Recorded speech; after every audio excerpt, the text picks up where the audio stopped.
Hi everyone. In this lecture, I'm going to be introducing the basics of translation. That is, this is how you go about translating or symbolizing an English sentence into a sentence of our formal logic. Now, this skill of being able to translate sentences of English into a formal language is going to be essential for basically everything else we do in this class. So it's very important that you get a strong grip on how to do this. So in this lecture, I'll be working through some examples, and I'll be showing you how to do actual translations. Now, in the multiple choice questions for the readings this week, as well as the quiz, there are the questions involve you identifying the correct translation. But in order to succeed in this class moving forward, it's going to be essential that you not just do these multiple choice questions, but that you also do some translations for yourself on your own time. So in the instructions for the readings this week, I mentioned some exercises in the reading that you should really do on your own.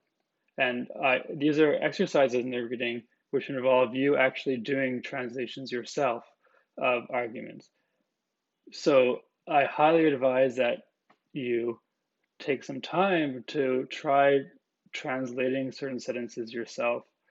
And if you have issues with this, or if you come up with an answer that you're not sure of, that's exactly the kind of thing that you should come to office hours with a question about, and then we can interactively talk about it, and I can help you with the translations you do. So let's get to it. So again, simply in this lecture, I'll be talking about the basics of translations. And one key part of doing a translation is a translation manual. So we will talk about that as well. So what is a translation? A translation is a process of turning a collection of statements of natural language into a collection of corresponding sentences of PL. And again, PL is our formal language of propositional logic, which is also called truth functional logic, or TFL. So again, what translation is for us is turning statements from natural language, and in particular English, into statements of our formal language. So in the next couple of weeks, we'll be focusing on developing the skill of translation. And again, as I mentioned, this skill will be essential throughout the entire class. But after we develop this skill, we'll develop semantic tools for evaluating an argument that has been represented in the language of PL. So in this unit we're currently on for deductive logic, the overall goal of ours is to develop precise formal tools for assessing whether an argument is deductively valid or not, which is a kind of way in which the argument can be a good argument. So in order to apply precise tools for understanding the semantic notion of validity, we have to first be able to state the argument itself in a precise way. And for us, that means translating an argument from English into the precise formal language of our logic. And so in the previous lecture, I introduced to you what that language was. And now in this class, and then throughout next week, we're going to be looking at how to translate sentences of English into that formal language. And in sum, translation is the first step in applying the formal tools of logic to evaluate arguments that occur in passages. And we'll also see in Unit 3 and 4, in order to apply other formal tools of probability theory and decision theory, we also have to do a certain amount of translation. So really what we're covering now, a translation is a core part of being able to formally evaluate arguments.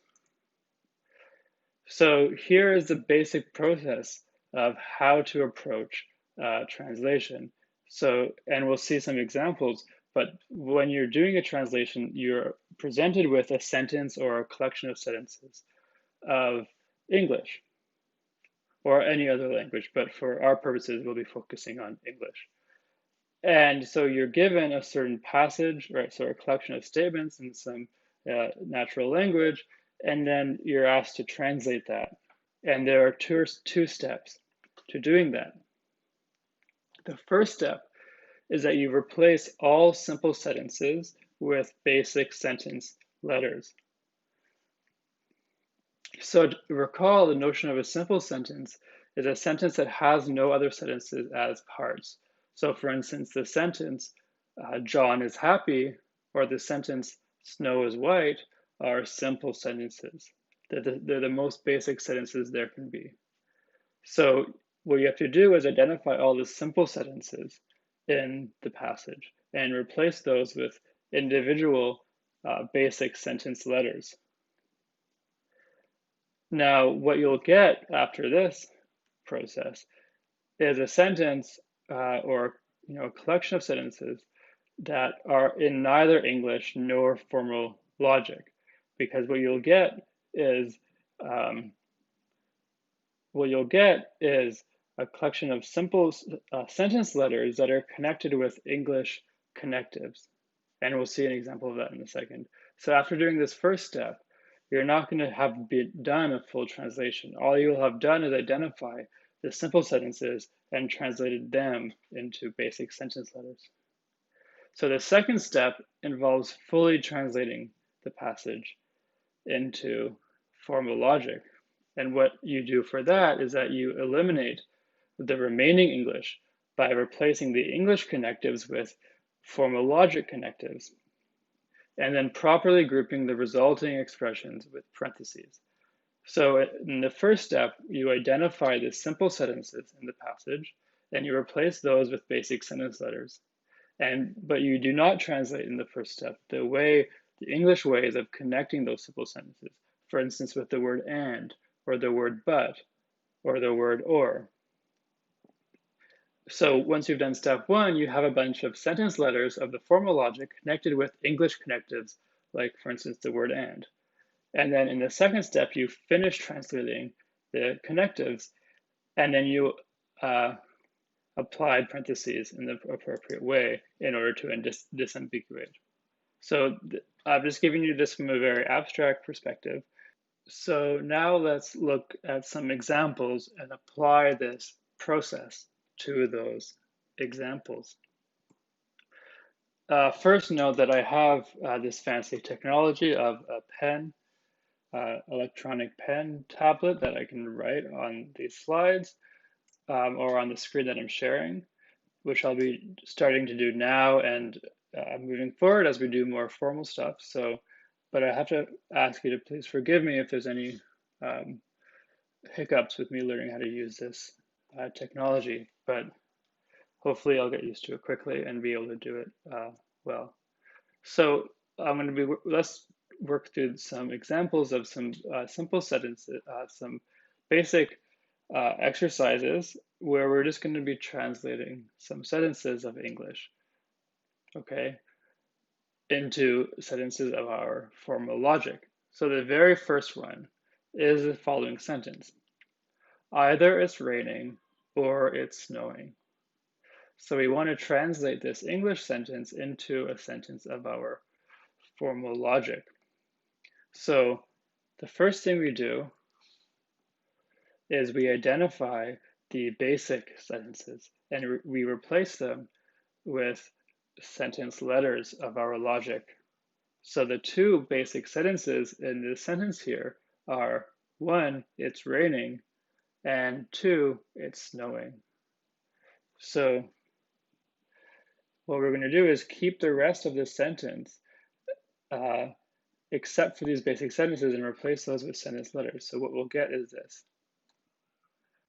Either are or s. So here, the simple sentence, it's raining, has been replaced by the sentence letter R, and the simple sentence, it's snowing, has been replaced by the simple sentence letter, the simple sentence letter S. So we've just applied step one of our basic process.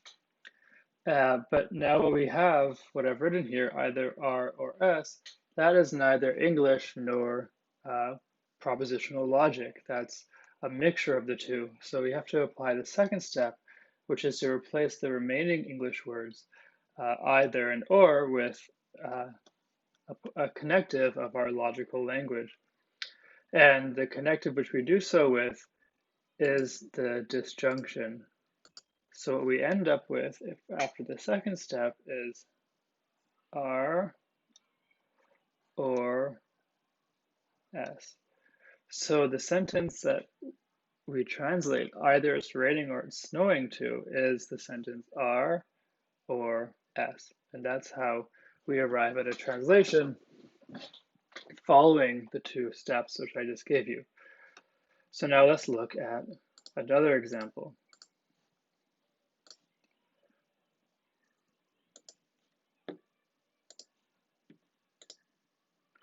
The second example is as follows. If Dell introduces a new line, then Apple will also. So in applying the first step, we want to ask ourselves, what are the basic sentences here? And again, there are just two basic sentences in this sentence. The first is that Dell introduces a new line, and the second is that Apple will also. So now, in order to make a bit more sense of this, these are implicitly saying something like Dell introduces a new line of computers, and the second one is that Apple also introduces a new line of computers. So those two sentences are the two basic sentences in this conditional here of English that we're translating. So the first step, again, is we just we keep the English connective if then, but then we replace the simple sentences with sentence letters. So we'll use a sentence letter D to stand for Dell introduces a new line of computers. And we'll use the sentence letter A to stand for the sentence Apple also introduces a new line of computers. So here we've applied step one and we've gotten this sentence if D, then A. But now the second step is we have to make this fully a sentence of our logic. So we replace the if and then part, which are still English, with the conditional connective, which is the arrow. And again, I apologize for my sloppy writing. I'm still getting used to this. So here this sentence, but what you can see is that this sentence here, D arrow A, which we read as if D then A, is a sentence of our logic that translates this English sentence, if Dell introduces a line, then Apple will also. So now let's move on to another example. Here's another simple example. Snow is white and the sky is blue. So the first step, again, is we identify the simple sentences that make up this English sentence. And again, there's just two of them. There is a simple sentence, snow is white, and then there's a simple sentence, the sky is blue. So in applying the first step of our method, we simply just replace those simple sentences with sentence letters. So here again, I'm using sentence letters that are suggestive of their translation, but the particular sentence letters we use, actually, strictly speaking, doesn't matter. But it's helpful to use letters like S, for instance, for snow is white, because you can see the connection. And here, I can't use S again because the sky is blue is a different simple sentence than snow is white. So I've used the letter B. So here I've applied the first step where I've replaced the simple sentences with sentence letters and kept the rest of the English. Okay, and then to complete the translation, I replace the remaining English, the word and, with the logical connective that we've called conjunction, which is like a hat type thing, or a wedge. And we arrive again at the correct translation of our sentence, of the sentence, snow is white and the sky is blue. Let's look at another couple examples I think that I have. I want you to consider the following sentence. It is not the case that Emily Bronte wrote Jane Eyre. So again, we apply the first step of our method and we identify the simple sentences here. In this case, there's only one simple sentence. That is the following: Emily Bronte wrote Jane Eyre. This is a simple sentence. Okay, and let's use the letter E. And now we have, in addition to that, we have it is not the case that E. So the first step we get, it is not the case that E. And now we have to get rid of this remaining English part, it is not the case that.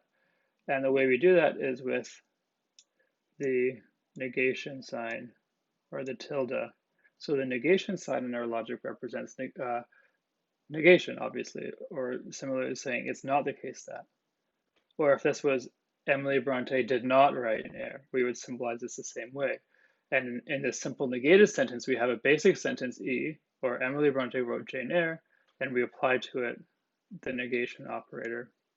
So this sentence, not E, translates the English sentence, it is not the case that Emily Bronte wrote Jane Eyre.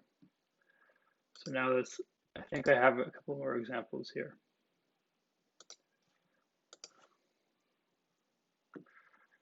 So I want you to now consider the following.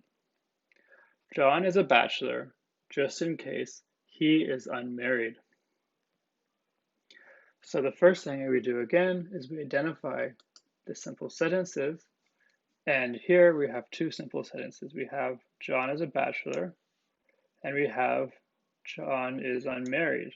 These are the two simple sentences. So let's use B for the first one, and then U for the other. And then between them we have just in case. So the first step gives us the following: B just in case U. And then we want to be able to state this fully in our propositional logic. So what we have is B if and only if U. So again, let me write that at the top just to be clear. So the following is the proper translation of this sentence.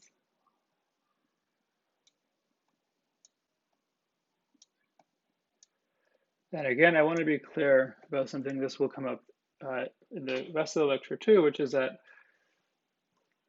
these particular sentence letters I'm using, B and U, those aren't the only sentence letters that you have to use for these sentences. It is up to you, in a sense, which letters you use for which atomic sentences, and I'll return to this in a moment. So given that I've decided that the letter B will stand for John is a bachelor, and given that I've decided that the letter U will stand for he is unmarried, given that, this is how we would translate the sentence, John is a bachelor, just in case he is unmarried. So now I move on to the second part of this lecture, which will involve making explicit an aspect of the translations that we just did, and then we will conclude by translating a much more complicated thing, which will be an entire argument and not just a single sentence. So an essential part of every single translation is what is called a translation manual. A translation manual is a list correlating basic sentence letters of our logic with basic sentences of English. There are other names for this, for instance, translation keys or dictionary, or in the readings, I think they use symbolization key or symbolization manual. But what matters though is that when we're translating English to our formal logic, we have to make a decision about which sentence letters will represent which simple sentences of English. So for instance, when we translated this first sentence, either it's raining or it's snowing, I said that the letter R would stand for it's raining, and the letter S would stand for it's snowing. Now, it ultimately doesn't matter whether I chose R or S to do this. I could have chose any other letter. So for instance, we could have translated this first sentence as not as, so how we did it before was we said R or S. But we could have also translated it as Q or P, or maybe A or B. So the particular sentence letters that we use to represent the sentence is raining and the sentence is snowing on the other end do not matter. What matters is that we are clear in our heads which is which. So what matters is that we have if we say Q or P, it matters that we have a translation manual where we say Q stands for it's raining and P stands for it's snowing. Or if we say A or B is a translation, it's essential that we understand that A is connected as the translation of it's raining, and B is connected as the translation of it's snowing. Okay, so again, the particular sentence letters you use to represent particular simple sentences of English does not matter. But what does matter is that you have provided a clear translation manual which tells you which letters you have in fact used for which simple sentences. And now when you work through this example of translating an entire argument, we will see why this does matter. Okay, so here is the complicated argument which we will conclude this lecture by symbolizing. So here is the argument. If God exists, then there is no evil in the world unless God is unjust or not omnipotent or not omniscient. But if God exists, then he is none of these, and there is evil in the world. So we must conclude that God does not exist. So here is an argument against the existence of God, which is based on the fact that there is evil in the world. And the intuitive idea is that if God exists, then there would not be any evil in the world, but there is. So therefore, we can conclude that God does not exist. So I want to obviously make it clear that I'm not endorsing this argument, and I'm not endorsing any position on the existence of God. We're simply going to be studying this argument as a famous argument, and we're going to be applying our formal tools simply to be able to, right now, just translate this into our logical language. So this exercise with this argument is simply just an exercise in translating an argument in English into our formal language, and the content is not essential. So the first thing we do in translating the argument is we create a translation manual, as we've just discussed. So if you look through this argument here, you'll see there's many different simple sentences. And so what we do is we identify each of those simple sentences and we associate it with a sentence letter. So for instance, the sentence God exists is a simple sentence in this argument, and we associate it with the letter G. So again, the particular letter we use here does not matter, but we have to make a choice, and it's usually good to make a choice that kind of makes sense. So God exists, it kind of makes sense to assign that to G. Okay, now the other simple sentence we see is that there is evil in the world, and we'll assign this E. Another one is that God is just, and we assign it J. Another one is that God is omnipotent, and we assign it O. And finally, if you look, you'll be able to tell that there is another simple sentence, K, which we will use K for, which is God is omniscient. Okay, so these ones are under negation. So for instance, we see God is unjust or not omnipotent or not omniscient. So there we have a disjunction of negated simple sentences. So it's important that we recognize that the simple sentences are God is just, God is omnipotent, God is omniscient, and that in the actual argument, these are being negated by these signs for negation, so unjust or not omnipotent. Okay, so the first step we've done in trying to symbolize this argument is we identify these simple sentences. Okay, now what we're going to do is we're going to go through and we're going to write out the different premises and a conclusion, which we see here. And we're going to write it out by translating the simple sentences, but retaining the English way of connecting these simple sentences. So that's basically step one of our translation manual. Then after we do that, what we'll do is we'll replace the English connectives with connectives in our formal language. Okay, so let me try to do all of this with my computer tablet pen. Okay, so the first premise of this argument is that if God exists, then there's no evil in the world, unless God is unjust or not omnipotent or not omniscient. Okay, so let me open up a screen to write out this first premise. Okay, so premise one. And again, you'll have to forgive my sloppy writing. I'll try my best, and I certainly will improve as the time goes by. So what we're doing is we're replacing the simple sentences that appear in this premise with sentence letters according to our translation manual.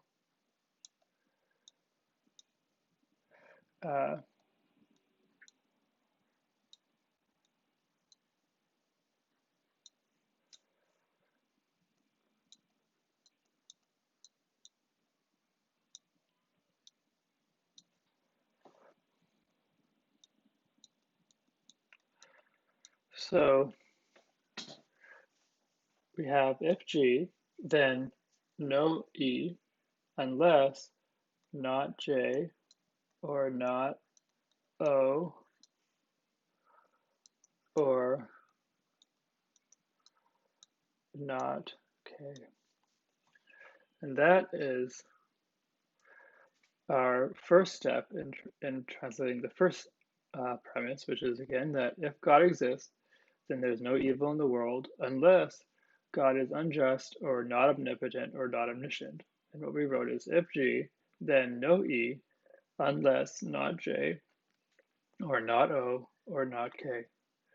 Now let's move on to the second premise, which is in the second sentence, which says, if God exists, then he is none of these, and there is evil in this world.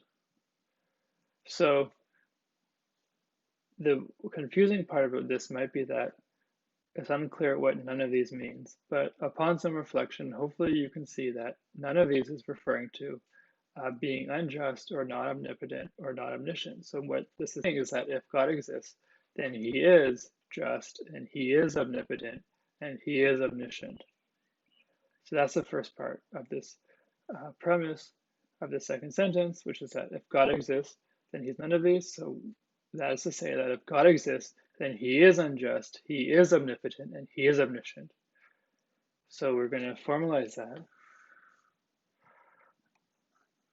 We're going to begin formalizing that as if G, then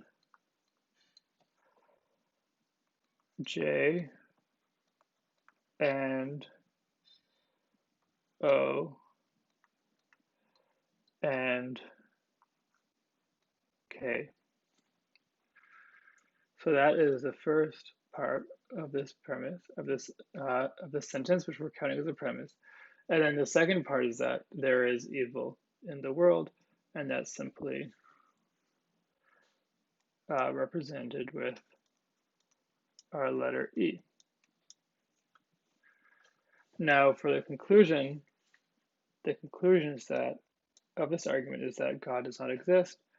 So we'll write not E. Oh, oops, that was a mistake.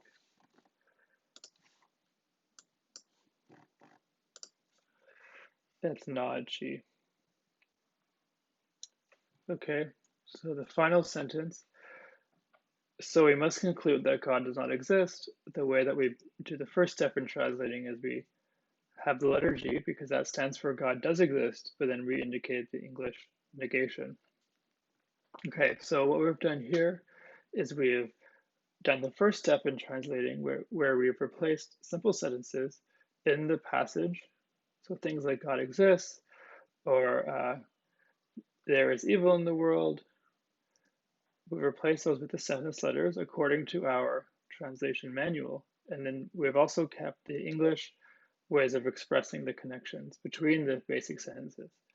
But the second step is that we have to express the connection between these sentences using the symbols of our formal logic. So we have to replace these English words with connectives of our formal language. So let's begin with the conclusion. This should be simple, so we have the English word not, which is negating the sentence G, which is that God exists. So what we do is we get rid of this English remainder and we put in the sign for negation, which is for us a tilde, this squiggly line. As I mentioned too, we'll see another symbol for negation is the fishhook. Okay, but for now we'll use the squiggly line or the tilde. So the conclusion in full formal logic is not G or negation G. So that was easy. To do the premises, however, it's a bit harder. So let's start with the first premise. Here we have if G, then no E unless not J or not O or not K. So as we saw in the readings, the word unless is kind of difficult to translate. But as we saw, the way we translate it is simply with the disjunction. So I'm going to replace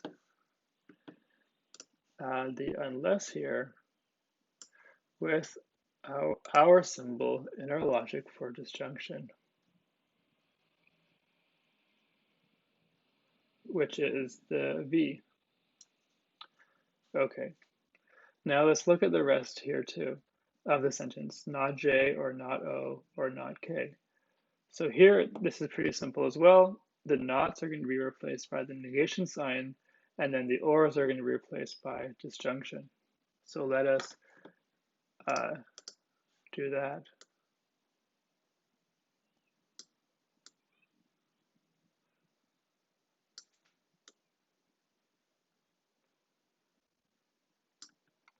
And I think there'll be room to put them all on one line.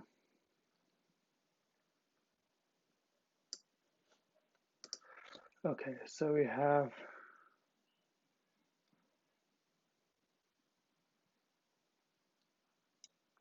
not J or not O or not K. All right, now let's look at the beginning. We still have some English here, so we have the English words if, then, and then we have another negation. Okay, so this other negation is going to be simply replaced by a negation sign.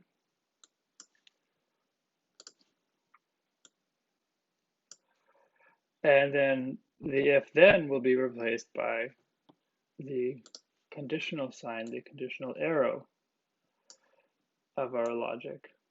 So I'll move G a bit closer.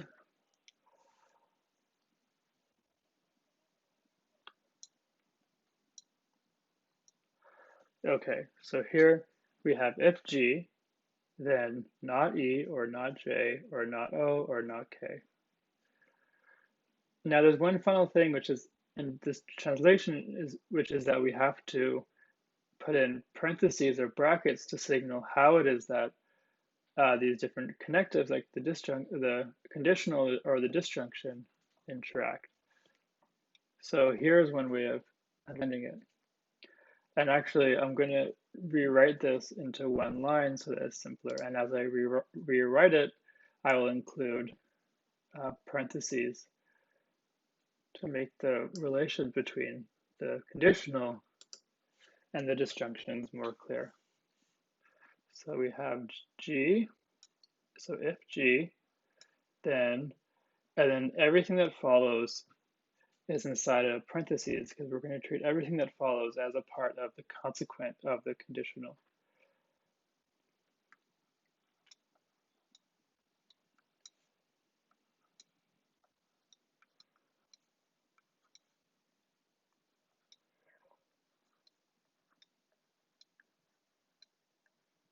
So here we have, in the terminology of the readings, we have the conditional as the main connective of this premise, or the sentence which makes up the premise. So the overall premise says is if G, then not E, or not J, or not O, or not K. So this entire big disjunction is the consequent of this conditional, and G is the antecedent.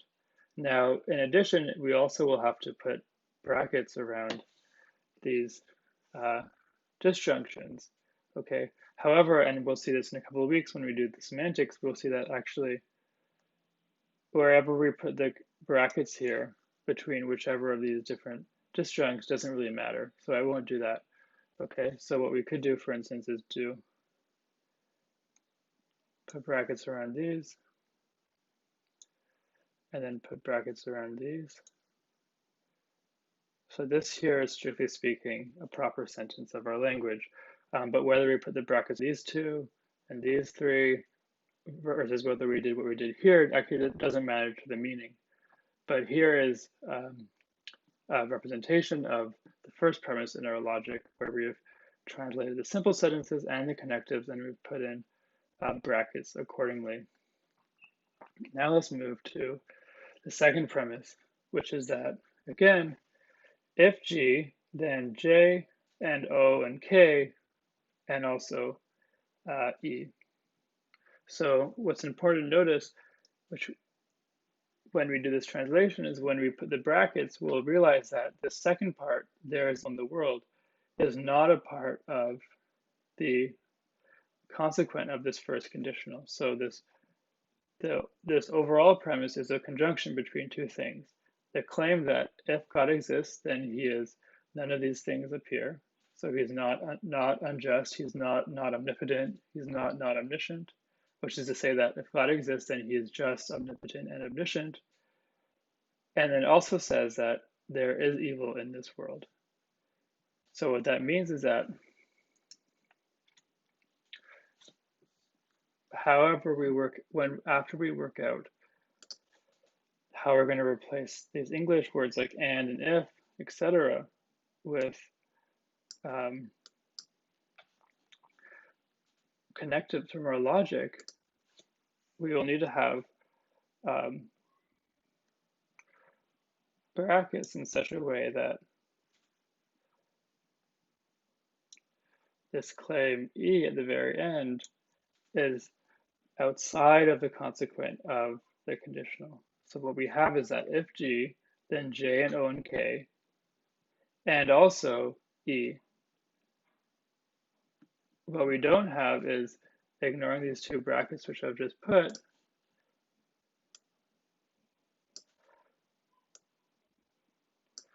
we don't have the claim that if G, then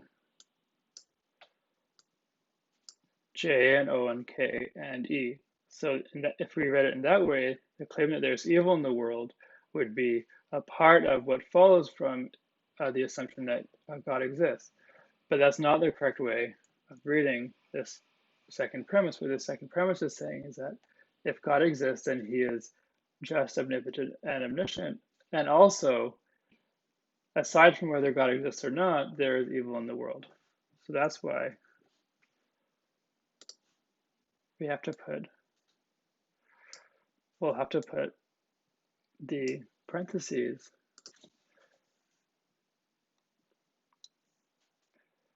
in the way that I said. Okay, so we know that these conjunction, the word and is going to be simply replaced by the wedge, so the sign for conjunction, and then this if then will be replaced by an arrow. So actually finishing up this translation here is pretty simple. So let me actually just erase this and then write it out in a single line in a clear way what this translation is. So if G, then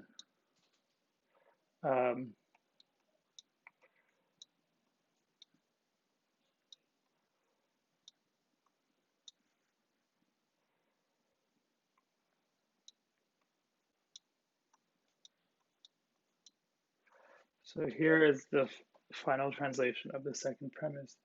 Here, the second premise, the main connective is a conjunction.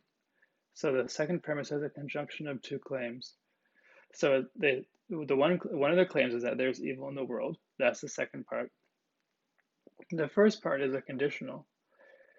And the antecedent of that conditional is that God exists. So it's saying if God exists, and then we use the brackets here around these three conjuncts to symbolize that these three claims, or the claim that he's just, he's omniscient, and omnipotent, all of these are the consequent of this conditional.